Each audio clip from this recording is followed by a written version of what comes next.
Example number 2. If angle B and angle Q are acute angles such that sin B is equals to sin Q, then prove that angle B is equals to angle Q. क्या हुआ है, क्या दिया हुआ है आपको कि angle B and angle Q कैसे एंगल हैं, एक्यूट एंगल्स हैं, और जहाँ पे sine B is equals to sine Q है, तो आपको प्रूव क्या करना है कि angle B and is equals to angle Q. अब सबसे पहले राइट एंगल ट्राइंगल बनेगा. यहाँ पे दो ट्राइंगल बनेंगे, क्यों? क्योंकि दो अलग अलग एंगल हैं, इसलिए दो ट्राइंगल बना देंगे. सबसे पहले हम ए, देखो यहाँ पे साइन बी है, तो बी है तो बी राइट एंगल पे नहीं आएगा. दैट मीन्स यहाँ पे मैंने ए ले लिया, ये बी हो जाएगा और ये हो जाएगा सी. यहाँ पे राइट एंगल आ जाएगा ए पे. ये हमेशा ध्यान रखना, जो एंगल इसके साथ दिया होगा वो एंगल कभी भी राइट एंगल पे नहीं आएगा. नेक्स्ट दूसरा ट्राइंगल क्यू के लिए बनेगा.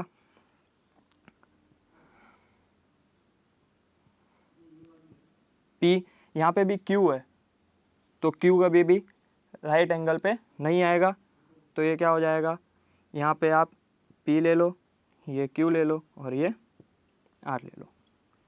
ट्राइंगल बनाते टाइम आपको हमेशा ध्यान रखना है कि ये एंगल कभी भी आपके राइट एंगल पे नहीं आने चाहिए. ये दोनों एंगल हमेशा कैसे होंगे, एक्यूट एंगल. और वैसे भी यहाँ पे दिया हुआ है angle B and angle Q are acute angles. अब इसको सॉल्व करेंगे तो सबसे पहले क्या दे के रखा है, sine B is equals to sine Q. क्या दे के रखा है, sine B is equals to sine Q. अब साइन बी तो बी है opposite side A C upon hypo B C is equals to sine Q. Sine Q क्या हो जाएगा, opposite side P R upon में हाइपो आर क्यू. ये हो गया.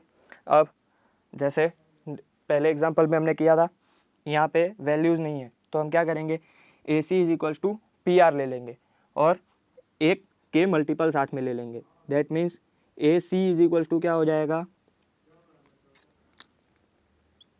के मल्टीप्लाई बाय पी आर.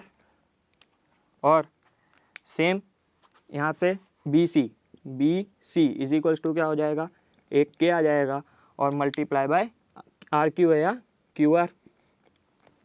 समझ में आ गया. ये के जो है वो एक मल्टीपल है, जो कोई भी एक पॉजिटिव नंबर हो सकता है. नेक्स्ट अब क्या करेंगे, दोनों ट्राइंगल में पाइथागोरस. तो सबसे पहले in triangle A B and C. अब यहाँ पे ए बी सी मैंने लिखा है, सही है? नहीं, क्योंकि राइट एंगल ए पर है, तो आपका जो ट्राइंगल है वो हमेशा कैसा हो जाएगा, अब बी ए सी, क्योंकि एंगल ए पे बन रहा है, इसलिए ए एंगल कहाँ आ जाएगा, बीच में. बी ए सी ले लो, सी ए बी ले लो. आपको हमेशा ये ध्यान रखना है कि ए हमेशा मिडल में ही रहेगा. अब क्या करोगे, Pythagoras theorem, B C square is equal to A C square plus A B square. B C square is equal to A B square plus A C square. अब ए बी की value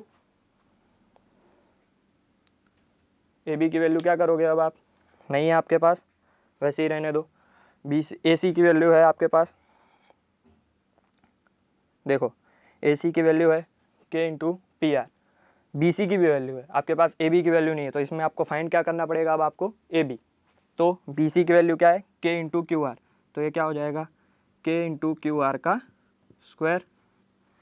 ए B square value find करनी है. A C square, ए सी की value क्या है, K into P are. तो ये हो जाएगा के इंटू पी आर का स्क्वायर. अब ए बी स्क्वायर को सब्जेक्ट बना के इसको आप इधर ले आओगे, तो A B square is equals to क्या हो जाएगा, के इंटू क्यू आर का स्क्वायर माइनस क्या हो जाएगा, के इंटू पी आर का स्क्वायर. अब A B square is equals to क्या हो जाएगा,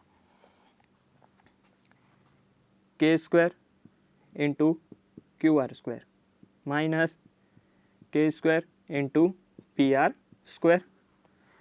then A B square is equals to क्या हो जाएगा, के स्क्वायर दोनों में से कॉमन आ जाएगा तो के स्क्वायर और ये Q R square minus P R square, तो Q R square minus P R square.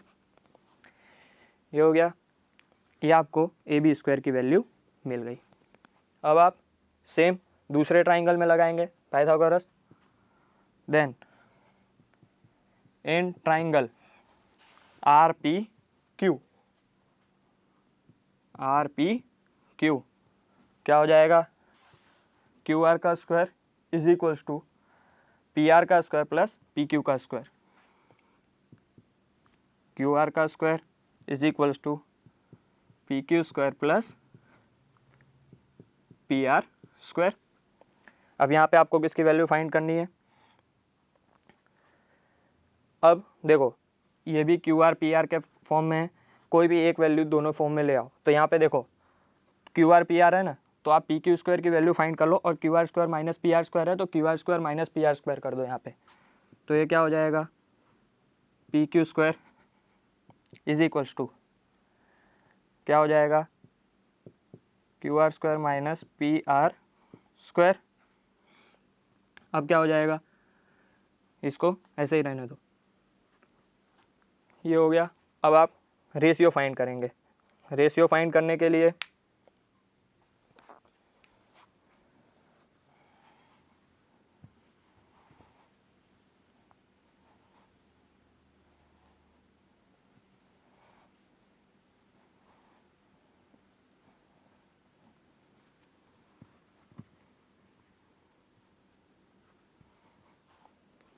Ratio किस चीज़ का फाइंड करेंगे, तो सबसे पहले आप फाइंड करेंगे A B square upon P Q square. अब यहाँ पे आपको ये पता कैसे चला कि A B square upon P Q square ही होगा, P Q square upon A B square क्यों नहीं होगा। तो देखो यहाँ पे A C upon B C है और P R upon R Q है, तो पी आर में अपॉन में ले आऊँगा और बी सी वहाँ पर चला जाएगा, तो A C upon P R हो जाएगा और B C upon R Q. जैसे अगर देखना चाहो तो देखो ए सी अपॉन क्या हो जाएगा, A C upon P R is equals to B C वहाँ चला जाएगा तो ये हो जाएगा B C upon R Q. तो देखो जितने ए बी सी ट्राइंगल वाले टर्म हैं वो सब ऊपर हैं, तो ये वाला टर्म ऊपर आ जाएगा। अब ए बी स्क्वायर की वैल्यू क्या है आपके, के square multiply by Q R square minus P R square upon में पी क्यू स्क्वायर की वैल्यू क्या है, Q R square minus P R square. क्या होगा, दोनों वैल्यू हमने लिख दी, अब इसे रफ कर दे।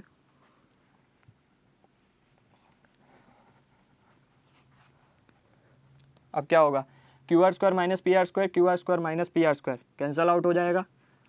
आपको यहाँ पे क्या मिलेगा, A B square upon P Q square is equals to K square. इसको मैं क्या लिख सकता हूँ, A B upon P Q का whole square is equals to K square.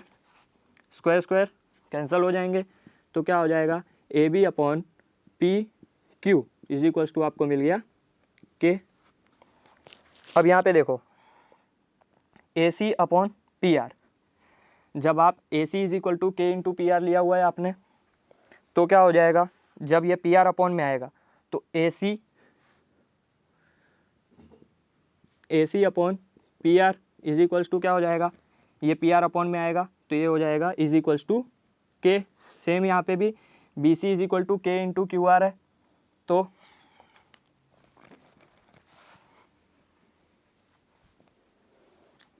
यहाँ पे A C is equal to K into P R है, A C is equal to K into P R है, तो क्या हो जाएगा, A C upon P R is equals to हो गया के। सेम यहाँ पे B C is equal to K into Q R है, तो ये क्या हो जाएगा, B C upon Q R is equals to K. देखो A C upon P R is equals to B K है, B C upon Q R is equals to B K है, और A B upon P Q is equals to B K है। तो अब क्या होगा, इन तीनों इक्वेशन से आप देख सकते हो कि A B upon P Q is equals to हो जाएगा आपका A C upon P R और इज इक्वल्स टू होगा B C upon Q R. देखो दोनों ट्राइंगल के कॉरेस्पॉन्डिंग साइड के रेशियो इक्वल आ गए। जब ऐसा होता है तो दोनों ट्राइंगल कैसे होते हैं, सिमिलर होते हैं। दैट मीन्स कि triangle B A C is similar, ये साइन सिमिलर का है, is similar to triangle R P Q, R P Q, ये हो गया। अब जब दो ट्राइंगल कभी भी सिमिलर होते हैं तो उनके कॉरेस्पॉन्डिंग एंगल कैसे हो जाते हैं, इक्वल हो जाते हैं। कॉरेस्पॉन्डिंग एंगल इक्वल होंगे, दैट मीन्स कि बी है क्यू के इक्वल में होगा, सी आर के इक्वल में होगा, ए पी के इक्वल में होगा। तो जब कॉरेस्पॉन्डिंग एंगल इक्वल हो जाएंगे तो ये angle B is equals to angle Q हो जाएगा। तो ये angle B is equals to angle Q, आपको यही प्रूव करना था, prove that angle B is equal to angle Q, वो आपने प्रूव कर दिया, angle B is equals to angle Q. Thank you.